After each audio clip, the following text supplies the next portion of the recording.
There's a specific moment that reveals everything about why Donald Trump never loses. It's 2016, he's at a rally, thousands of people cheering, and he says something that should have ended any political career. I could stand in the middle of Fifth Avenue and shoot somebody, and I wouldn't lose any voters. The media exploded, called it outrageous, disqualifying, proof he'd gone too far. But here's the thing, he was right. He didn't lose voters. He gained them, because Donald Trump understands something about human psychology that most people miss. He understands that people don't follow leaders they agree with. They follow leaders who make them feel certain. And certainty, it turns out, is more powerful than truth. Think about every scandal, every controversy, every moment that was supposed to destroy him. Access Hollywood tape, impeachments, legal cases, business failures, things that would have ended anyone else's career. But Trump, he never loses support from the people who matter to him, not because his supporters don't care about morality or truth, but because Trump does something psychologically that makes those things irrelevant. He never admits defeat, never shows doubt, never questions himself publicly, and that unwavering certainty creates something in people's minds, the belief that he's invincible. This is the psychology of Donald Trump. Not his politics, not his policies, not whether you love him or hate him, but the patterns, the wiring, the psychological mechanisms that allowed a real estate developer with no political experience to become president of the United States. And whether you think he's a genius or a con artist, understanding his psychology means understanding something fundamental about how humans make decisions, form beliefs, and choose who to follow. Because Donald Trump didn't win by being right, he won by being certain. And today we're going deep into exactly how that works.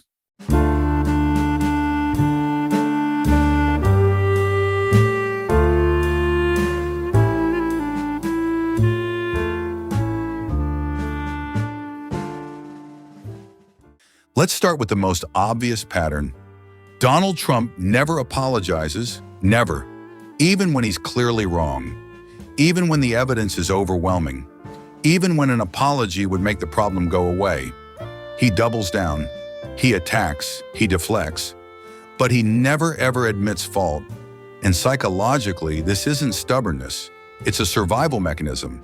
It's called ego protection through denial. For most people, admitting we're wrong is uncomfortable but manageable. We say sorry, we learn, we move on. But for someone like Trump, whose entire identity is built on being a winner, admitting fault isn't just uncomfortable, it's existential. Because if he's wrong about one thing, what else is he wrong about? If he's not the smartest person in the room, then who is he? His brain can't process that, so it doesn't. It rejects the possibility entirely. This is what psychologists call narcissistic injury avoidance. The ego is so fragile that it can't tolerate even the smallest crack. So the mind builds defense mechanisms: denial, projection, attack. And Trump has perfected all three. When confronted with a mistake, he doesn't internalize it, he externalizes it. The media is lying. The system is rigged. They're out to get me. It's never his fault, because his psychology can't allow it to be. And here's what's fascinating. This doesn't make him weak, it makes him powerful. Because while his opponents are stuck apologizing and second-guessing themselves, Trump is already on to the next thing. He's not burdened by doubt. He's not paralyzed by introspection. He's just moving forward, absolutely certain he's right. And that certainty, people find it magnetic. Let's talk about how he communicates. If you listen to Trump speak, you'll notice something immediately. He doesn't talk like a politician. He doesn't use complex sentences. He doesn't cite studies or experts. He talks like your uncle at Thanksgiving. Simple words, repetition, absolute statements. Believe me, many people are saying, nobody knows more about X than me. And psychologically, this is brilliant, because the human brain doesn't process complexity well under stress. When we're anxious, overwhelmed, or uncertain, we crave simplicity. We want someone to cut through the noise and tell us what to think. And Trump does exactly that. He takes complicated issues, immigration, trade, foreign policy, and reduces them to simple narratives. They're ripping us off. We're going to win so much. Make America great again. These aren't policy positions, they're emotional anchors. They give people something to hold on to when everything feels chaotic. And the repetition, that's not accidental. That's a psychological technique called cognitive ease. The more you hear something, the more true it feels. Even if it's not, Trump understands this instinctively. He repeats his core messages over and over until they become belief.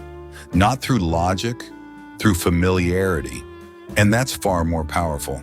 Here's where it gets really interesting. Trump operates on what psychologists call external validation. His sense of self isn't internal, it's external. It's based entirely on how others perceive him. This is why he's obsessed with ratings, crowd sizes, poll numbers, media coverage. It's not vanity, it's psychological dependency. He needs constant external confirmation that he's winning, that he's loved, that he's the best. And when he doesn't get it, he breaks down. He lashes out, he attacks. This is classic narcissistic supply. Narcissists don't have a stable internal sense of worth. They build themselves from the outside in. They need admiration, attention, validation like oxygen. And when it's taken away, they collapse. This explains almost every Trump controversy. Why does he attack the media so relentlessly? Because they're withholding validation. Why does he lie about crowd sizes? Because he needs to believe he's the most popular. Why does he turn on former allies the moment they criticize him? Because criticism feels like betrayal, and betrayal feels like annihilation. His psychology can't tolerate being second, being wrong, being anything less than the absolute best. So his brain simply rewrites reality to match what he needs to believe. Let's talk about his relationship with truth. And this is where people get Donald Trump wrong. They think he's a liar, that he knows the truth and deliberately says the opposite. But that's not how his psychology works. Trump doesn't lie, at least not in the traditional sense. He believes what he's saying, in the moment he's saying it, because his brain doesn't distinguish between what's true and what feels true.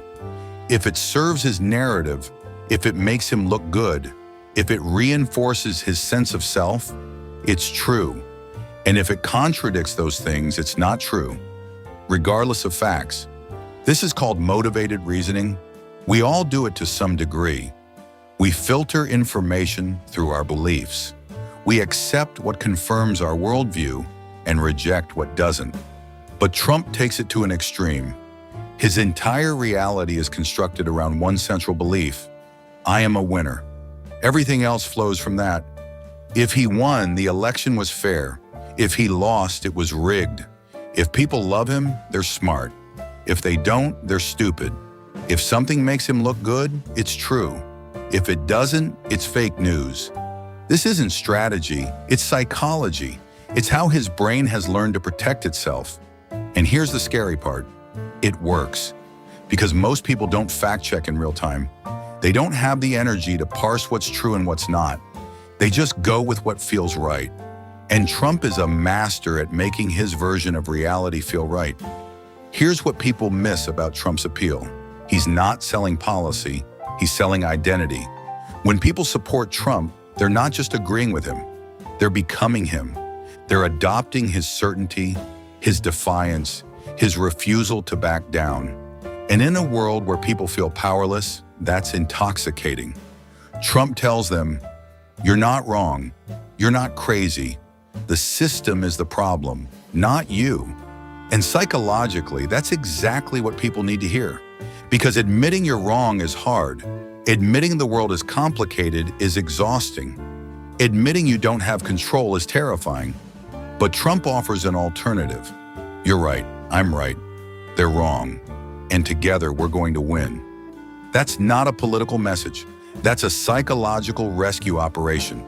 He's giving people certainty in an uncertain world, and they'll follow him anywhere for that. Let's talk about his childhood, because Donald Trump's psychology didn't appear out of nowhere.